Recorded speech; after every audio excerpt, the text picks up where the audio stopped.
नमस्कार दोस्तों। आज का मॉडल पेपर है बाल विकास व शिक्षा शास्त्र से संबंधित और ये तीसरा मॉडल पेपर है टेट सीटेट के लिए। अगर 2022 का फॉर्म आप भरे हैं तो ये मॉडल पेपर आपके लिए इम्पोर्टेंट है। तो इसमें कुल 30 प्रश्न हैं। अगर 30 में से आप 24 सही करते हैं तो जान लीजिए आपकी तैयारी बेटर है, अच्छी है, आप अच्छे कंडीशन में हैं। आपको बस इसी तरीके से तैयारी रखनी जारी रखनी है। और अगर आप 24 से नीचे आते हैं तो आपको तैयारी की बहुत ही ज़रूरत है। तो चलिए अब हम शुरू करेंगे मॉडल पेपर अपना CBT कंप्यूटर बेस्ड टेस्ट। तो चलिए पहला क्वेश्चन आपके सामने है। पहला क्वेश्चन है, बच्चे उसी वातावरण में सीख सकते हैं जहां, तो इसका सही आंसर है ए, उनके अनुभवों एवं भावनाओं को उचित स्थान मिले। एक विद्यार्थी अपने अध्यापक से समय की पाबंदी सीखता है, यह एक उदाहरण है। तो इसका सही उत्तर है बी, प्रेक्षण अधिगम का। विद्यार्थियों के सीखने में जो रिक्तियां रह जाती हैं उनके निदान के बाद डैश चाहिए। तो इसका सही उत्तर है बी, समुचित उपचारात्मक कार्य होना।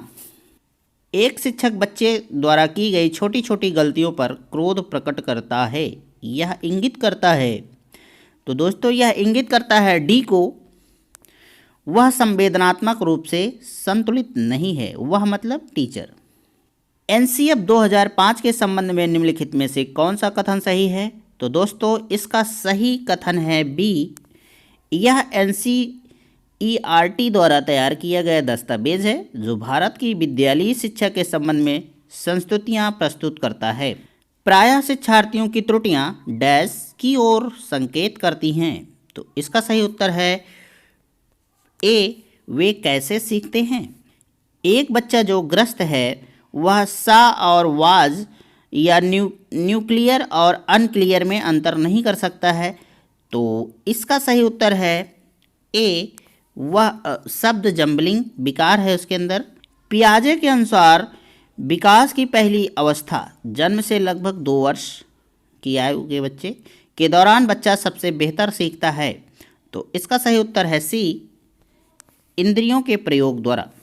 सबसे अधिक गहन और जटिल समाजीकरण होता है। तो इसका सही उत्तर है डी, किशोरावस्था के दौरान सामाजिक संरचना माना। आनुवंशिकता को डैश सामाजिक संरचना माना जाता है। तो इसका सही उत्तर है बी, स्थिर। सीखने का वह सिद्धांत जो पूर्ण रूप से और केवल अवलोकनीय व्यवहार पर आधारित है, सीखने के डैश के सिद्धांत से संबंध है या संबद्ध है। तो इसका सही उत्तर है ए, व्यवहारवादी। दोस्तों अगर आपको प्रश्नों का तरीका अच्छा लग रहा है और वीडियो अच्छा लग रहा है तो चैनल को ज़रूर सब्सक्राइब करके रखिए। आपको बहुत सारे प्रैक्टिस सेट टेट या सीटेट के लिए मिलेंगे। टेट या सीटेट ही नहीं, और भी अगर आप किसी परीक्षा की तैयारी कर रहे हैं, KBS की तैयारी कर रहे हैं, TGT PGT की तैयारी कर रहे हैं, आप किसी भी परीक्षा की तैयारी कर रहे हैं, आप मुझे कमेंट कर सकते हैं। आपको अगर प्रैक्टिस सेट चाहिए तो आपको ज़रूर मिलेगा। तो चलिए अगला प्रश्न आपके सामने है, निम्नलिखित में से कौन सा समझ के लिए शिक्षण को प्रदर्शित नहीं करता? तो इसका सही उत्तर है बी, विद्यार्थियों को एकांकी तथ्यों और प्रक्रियाओं को याद करने की योग्य बनाना। अगला प्रश्न, निम्नलिखित में से कौन सी विशेषता आंतरिक रूप से अभिप्रेरित बच्चों के लिए सही नहीं है? तो इसका सही उत्तर है सी, ये हमेशा सफल होते हैं। एक शिक्षिका अपनी कक्षा को प्रतिभाशाली बच्चों की योग्यताओं की उपलब्धि चाहती है। अपने उद्देश्य की प्राप्ति के लिए उसे निम्नलिखित में से नहीं करना चाहिए। तो इसका सही उत्तर है ए, विशेष ध्यान के लिए उन्हें समकक्षियों से अलग करना। दोस्तों अगर मैं जल्दी बोल रहा हूं तो आप वीडियो को रोक लीजिए और पहले अपने उत्तर को कंफर्म कर लीजिए, फिर हमारे द्वारा बताए गए उत्तर से आप मिलान कर सकते हैं कि आप सही उत्तर लगाए हैं या फिर गलत। और कमेंट जरूर करिएगा कि आप कितने क्वेश्चन सही कर रहे हैं। अगला, बच्चों के सीखने की प्रक्रिया में प्रगति तब हो सकती है जब हम, तो इसका सही उत्तर है बी, बच्चों की प्रगति को नियमित रूप से जांचने के साथ साथ सुधारात्मक कदम उठाएं।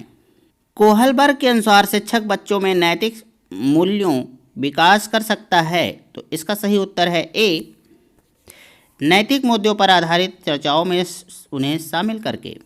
प्राथमिक स्तर पर बच्चों के लिए संगीत, कहानी कहने, नाटक कला, शिल्प, खेल आदि जैसी गतिविधियों का संचालन करना चाहिए। तो कितने दिनों पर करना चाहिए? तो इसका सही उत्तर है बी, प्रत्येक विषय के साथ सम्मिलित होना चाहिए। निम्नलिखित में से कौन सा सूक्ष्म गतिक कौशल का उदाहरण है? तो इसका सही उत्तर है दोस्तों डी, लिखना। कक्षा 4 का एक बच्चा सदैव चिंतित और कुंठित रहता है, तो इसका सही उत्तर है सी, स्वयं परामर्शदाता की भूमिका का निर्वाह करेंगे। एक बालक की मानसिक आयु 12 वर्ष और शारीरिक आयु 10 वर्ष है, उसका बुद्धि लब्धांक होगा। तो इसका सही उत्तर है ए, 120। समेकित शिक्षा इंगित करती है, तो इसका सही उत्तर है बी, सामान्य बच्चों एवं भिन्न रूप से योग्य बच्चों के लिए एक ही स्कूल। छोटे शिक्षार्थियों में निम्नलिखित में से कौन सा लक्षण पठन कठिनाई का नहीं है? तो इसका सही उत्तर है ए, शब्दों और विचारों को समझने में कठिनाई। शिक्षार्थियों का आत्मनियम की ओर संकेत करता है, तो इसका सही उत्तर है सी, अपने सीखने का स्वयं पर्यवेक्षण करने की उनकी योग्यता। निम्नलिखित में से किस कथन को सीखने के लक्षण के रूप में नहीं माना जाता है? तो इसका सही उत्तर है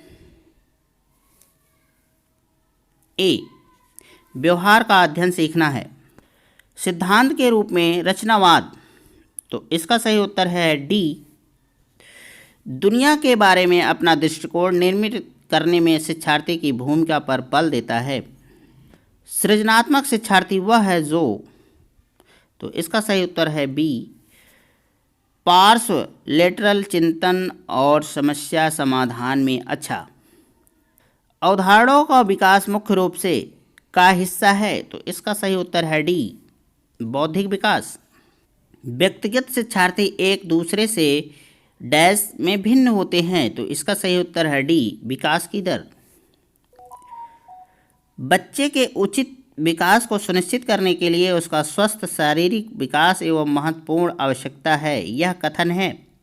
तो इसका सही उत्तर है दोस्तों बी, सही है, क्योंकि शारीरिक विकास विकास के अन्य पक्षों के साथ अंतः संबंधित है। आज का अंतिम प्रश्न है दोस्तों, अगर आपको वीडियो पसंद आया हो तो चैनल को ज़रूर सब्सक्राइब कर लीजिएगा कंप्यूटर बेस्ड टेस्ट को, क्योंकि यहाँ आपको बहुत सारे मॉडल पेपर सॉल्व करने के लिए मिलेंगे और कम समय में। तो चलिए आज का अंतिम प्रश्न देखते हैं। इरफान खिलौनों को तोड़ता है और उसके पुर्जों को देखने के लिए उन्हें अलग अलग कर देता है, आप क्या करेंगे?